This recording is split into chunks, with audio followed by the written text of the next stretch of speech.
na naman tayo. Aalis na naman. Kala mo dami pera. Tingnan mo yung isa, walang pakialam. Nagtatrabaho kasi siya. Nagtrabaho pa. Kasi kailangan talagang kumayod. Oo. Nagtatrabaho pa kasi siya. We are going to Boracay. Ba't ka pa nag-galit? Ba't di ka na nag-leave? Pakita mo yung baon nyo. Gusto? Ito galing pa to kay mami. Kahapon pa to binigay. Binaon niya talaga. Sarap. Kaya ka na. Ano yung dala nito? I'll get to pay attention to announcements from lighting Wala and tayong katabi. your usual Sana. patience for cooperation and compliance are highly appreciated. Please do not hesitate to call on them.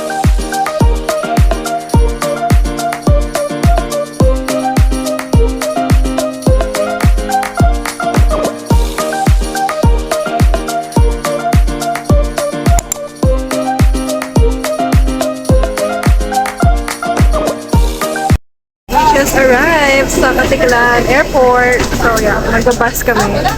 I think kasi mainit. So, nag-bus kami.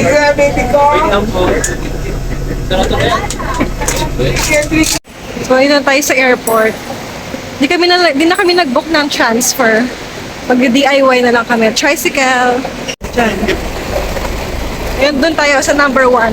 Tricycle to port. Paglabas yun ng airport, ito na agad siya. Hindi na pala kami pinagbayad. Diretso na doon kami sa labas.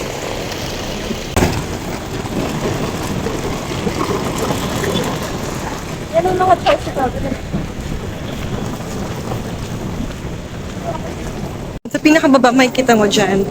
Tricycle counter, dito tayo magbabayad. 75 per person. So, sa isang tricycle pwede, maximum of 3. Nakasakay na kami ng tricycle. Ay, yes po! Yan, doon lang yung tricycle dati. Oh!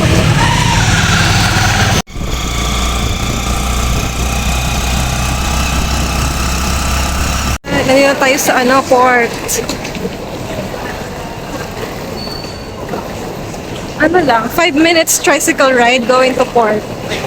So, pagpasok nyo dyan, makikita nyo itong una, so registration counter. And 4 na booth yan.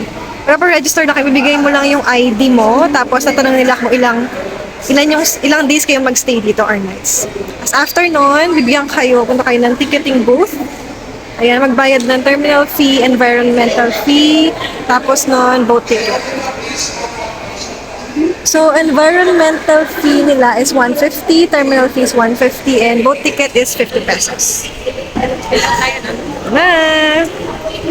Dito tayo papasok, papunta dun sa may boat. Diretso lang.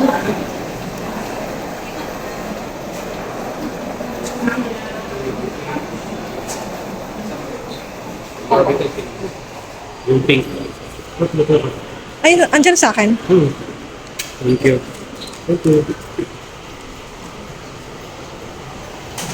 Kinuha pala yung yung pink copies na binayaran namin. Kailangan natin yung ticket. Pipirmahan natin yung ating ticket. Ayan. So, once na okay na, bigay natin ticket kay sir. Natin si MB Chanaya 4. MB Chanaya. Sige. Hanapin natin. Ayun na, nakita natin. Yung color yellow. Yung color yellow. Ayan.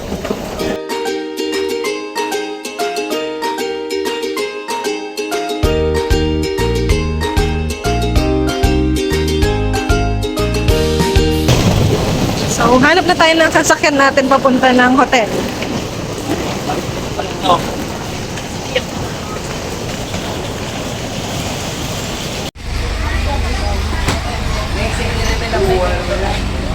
Ayan, nakasakay na kami ng e-trike ba to? E-trike to, di ba?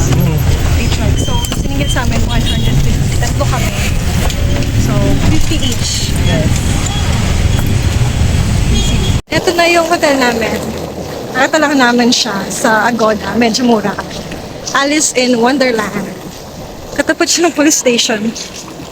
Hi, Kat! Thank you po.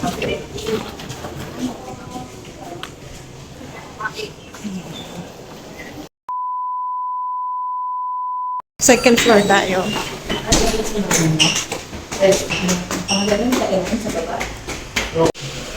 Ay, pag dito siya. So, ayan. Pagpasok mo, meron sumingit doon. Ayan. So, sarado muna natin yung pinto. Ayan, ilock natin, Day. So, ayan. Meron siya dito. Cabinet. Ayan. May mga hanger stuff. Meron pa ba dito? Ayan. Ayan. Madami naman siyang paglagyan.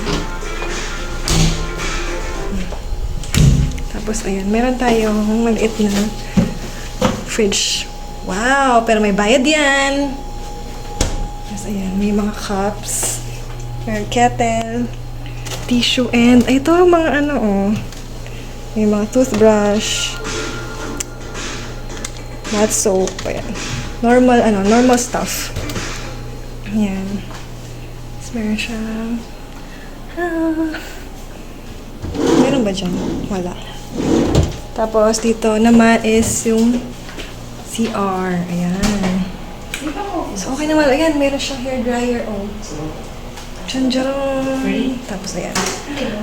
Ayan, ang shower room. Ayan.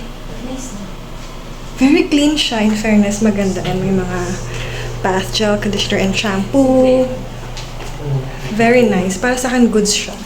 Tapos, punta tayo sa mga beds. Ayan. Tara! In fairness, ang ganda ng ano nila. Mga beds. Ayan. Isang double, tapos isang single. Ayan, meron silang TV dyan. May pa-Netflix ba? Yes. Wow, may pa-Netflix siya. Yes, there is. Ayan, may table dyan. Tapos dito. Tingnan natin ating view. Of course, ang view natin, police station. Sure. Ayan.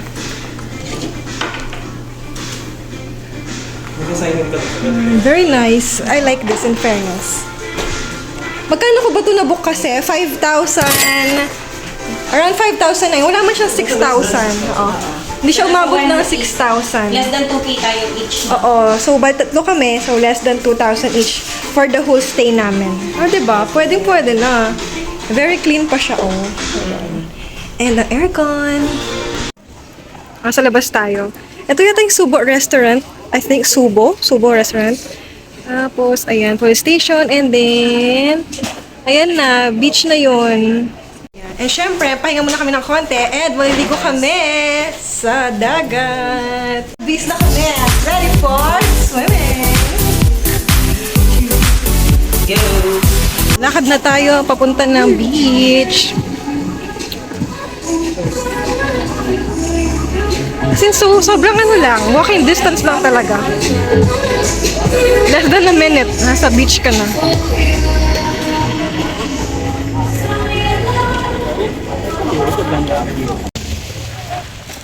Lakad-lakad muna kami. Hanap kami ng food kasi gutom na.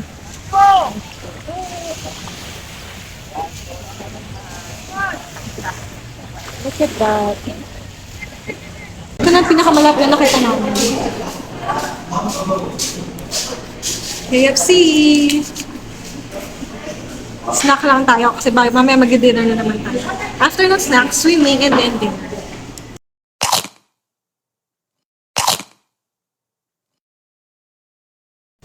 Busog na kami, mag-swimming tayo.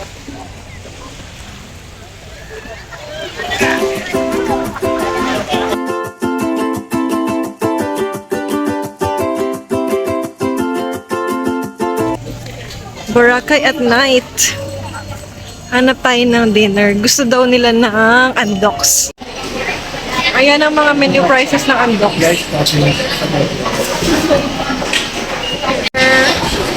Liempo.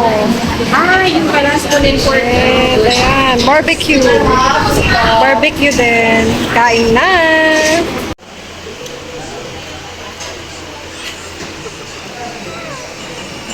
Thumbs up ba?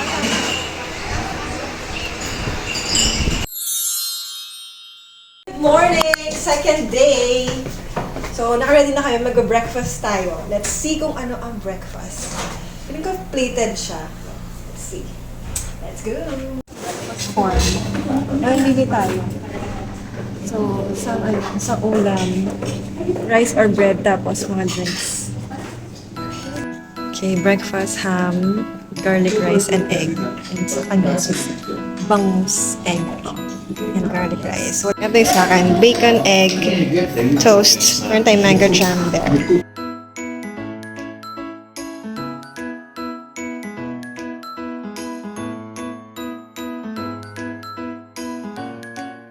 Good morning! At yan ang bubukod sa inyo. Hello!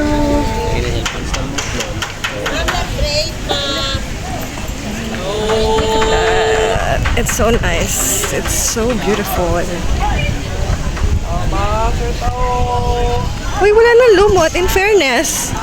Dito wala akong nakikita lumot. Ayun, may nag-ano doon.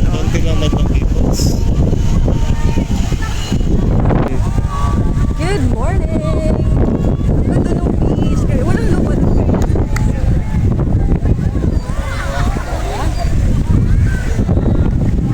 This is the outfit for the day. So, saan po tayo pupunta ngayon, madam? Punta tayo ng Station 3. So, lalakad tayo ng matindi ngayon. Are you ready? Yes, I'm so ready. Okay. Go! Yan, so hanggang ngayon naglalakad pa rin kami. Ito yung mga ang daming pag nag-avail ka ng mga activities. Ayan, meron din dito sa Banda Station 3. So nag-stop kami kasi meron kami nakitang magandang photo spot. Ayan, nagki-picture sila. Ayan, may mga coconut trees. Ang ganda niya. Insert ko yung picture na kinuha namin.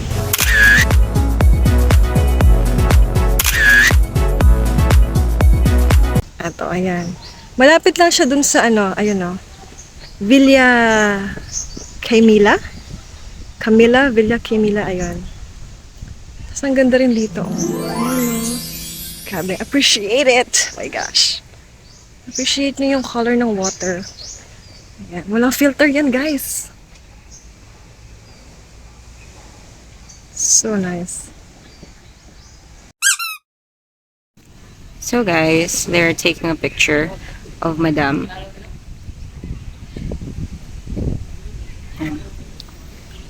Aurang-aura ang Madam. Shape naman dyan. Parehas naman kami may shape ni Madam. Kaso yung sa kanya, shape niya parang bote ng Coke na you know what I mean. And mine, parang parang yung pinapartner sa Coke pagtanghalian, yung lechon belly.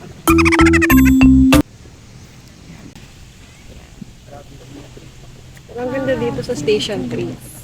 Very peaceful. Although wala naman na masyadong mga tourist. Siguro dahil tapos na yung Holy Week kaya nagsiuwian na sila. Kaya ayun. Very good yung pagpunta namin dito. Pero kung weekend to, dati tao. Oo. Pag weekend madaming tao for sure. Pero hindi siya ganun kainit na sobrang init. Mainit pa din. Gets niyo ba yun? Basta. Ngayon? Ano bang 29 degrees. 29 degrees? O, diba? Mas Mainit mainit pa rin sa... mas mainit pa sa Pampanga. Legit yung lumot Yung mga lumot na yung white sand. ang galing. Nag-brown na siya, oh. Tapos malapit na siyang maging Kakulay niya yung maging sand. Ang galing, ang galing. Kakulay Tingnan natin yung texture niya. Parang nga siyang, ayan, oh. Parang siyang nalalasaw na stuff. Ang galing! Ito na, Jonas. Saan tayo?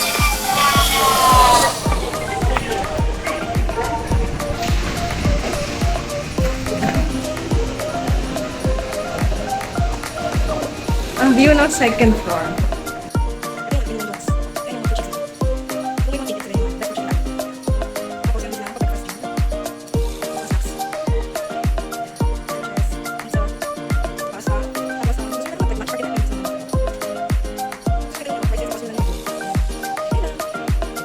Right, we're fresh again.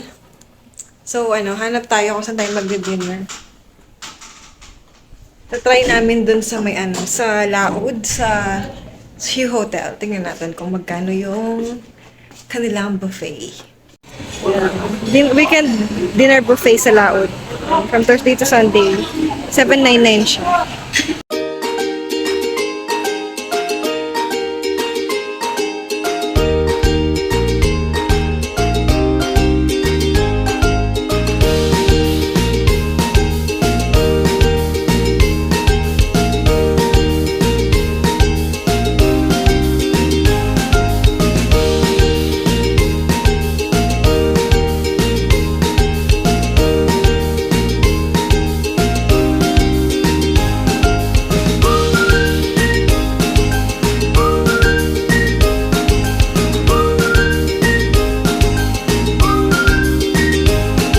Good morning! Day 3 na tayo. So, breakfast. At meron na-extend na tao dito. Dahil injured. Ayan, na-extend siya. So, ayun, habang hinintay natin yung breakfast, kwento ko bakit talaga siya. Kasi, ang ating girl, nag-travel. Masakit na yung records. Ngayon, kayo na umaga, medyo okay na lang siya. Dapat ang flight niya is 9:50.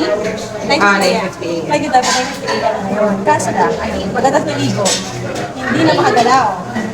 Siya kang nag-base sa akin. So ayun, nag-check kami ng flights. Eh may yung flight na kasi yung original is na din. So meron po siyang choice to buti lang, pero pa kaming nakuha ng isang flight na nakasabay ko mamaya ang hapon. Na isang bus. Kita niyo hindi ako makagalaw? Ganyan lang? Oo. Ganyan lang.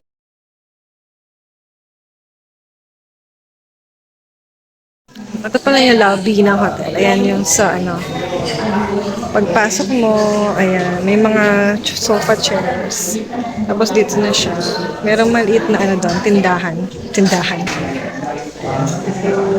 Tapos dito na rin yung pag ka breakfast. Ayan, tapos doon yung mga papasok ng hotel rooms. Okay, it's Friday, so last day na namin sa Boracay. Uwi na kami mamaya. Very short trip lang. Kasi meron kaming SEB pass. Ay, ayun, ginamit na namin. Kasi sayang naman kung di namin siya gamitin. Kaya hanggang April 30 lang yata yun.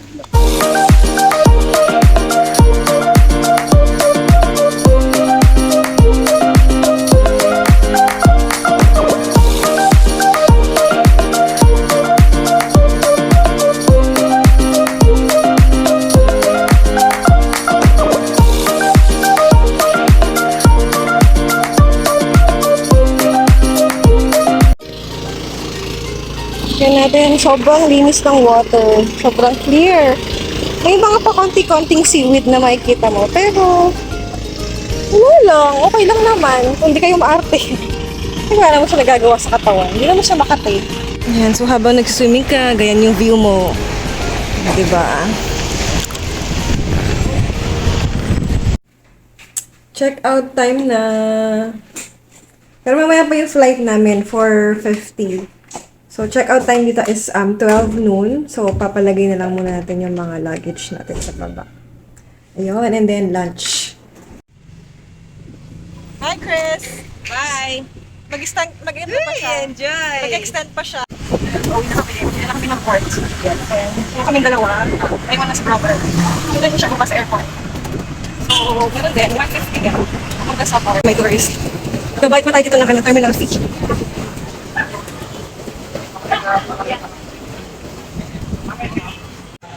Terminal fee, bayad ka 150, tapos next boat ticket 50, tapos dito ka papasok sa boarding gate. So let's pay.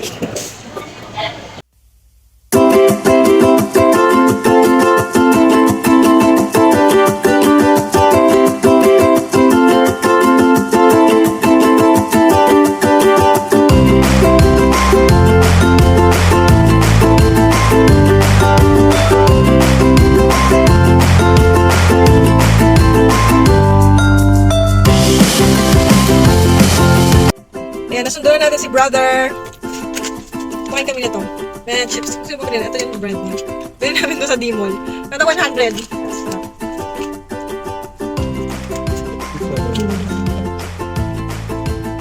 Alright guys, thank you for watching.